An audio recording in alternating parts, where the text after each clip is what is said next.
bahay ko.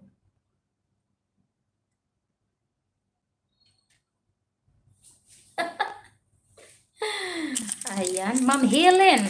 Si Ma'am Helen naman siguro ito nagbitbit sa ano ni Sir GR. Ma'am Helen. Miguel love shoutout sa iyo dyan. Maraming salamat. Ala. Pero hindi ka naman maldita. Hindi ka naman palaaway. Okay lang yan. Ang maarte kasi na ano lang naman, normal lang talagang ano, tapos hindi naman maldita, okay lang yan. Pero kung maarte ka na nga, maldita ka pa, naku, marami kang kaaway niyan.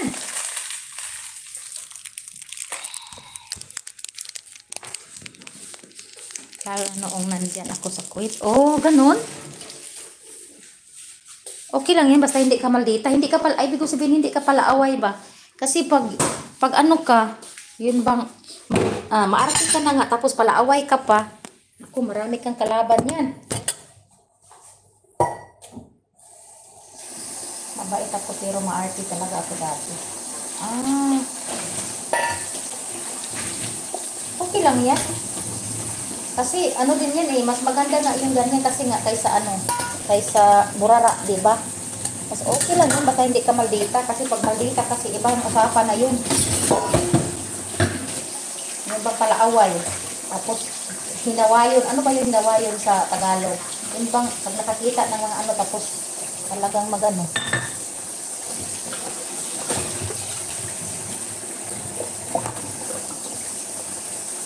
Wala kang live ngayon? Pinapanood ko pa kay Sir Paul. Ay, pasira. Pintasira talaga. Ngayon parang meron, nandyan pa yung pintasira .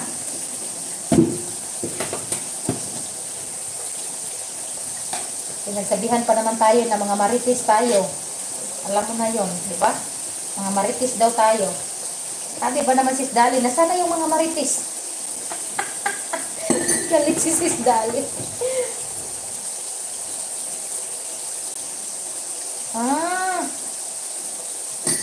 Kaya nga, no?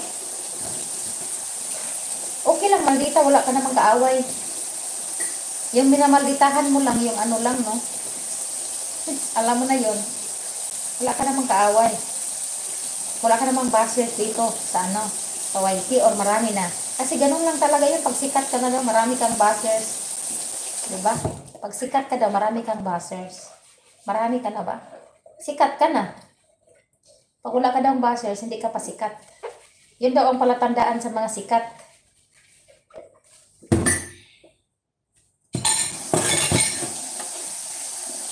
Hindi pa ko tapos kay Sir Paul.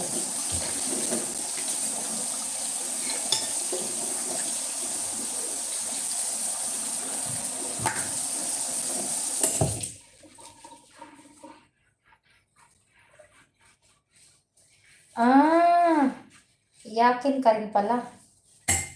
Yun lang.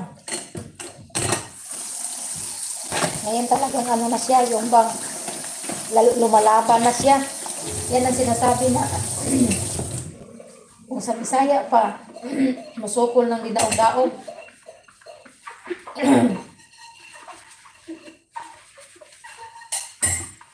Nga naman, pag ikaw naman inanuhan, di siyempre, lalaban ka talaga. Hindi ka siguro, sis Dali, hindi ka siguro madala sa mga, ano no, sa mga kumbida or mga kumbira na yun bang kamayan at saka magdumugan ba, mag-anuhan kayo, maghalo-halo na yung ano, kainan. Yun pang salo-salo na, yung sandok dito, sandok doon, ganon. Bansay na rin, may Bisaya ang iyang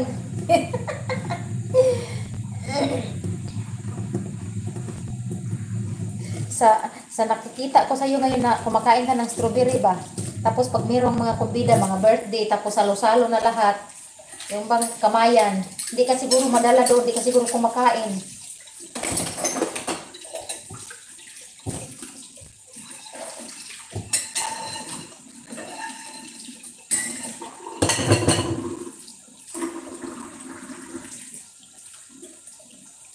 Naku, hindi nga ako pupunta sa kaibigan ko. Makikikain. Ganon. Oo nga. Parang ano ka naman.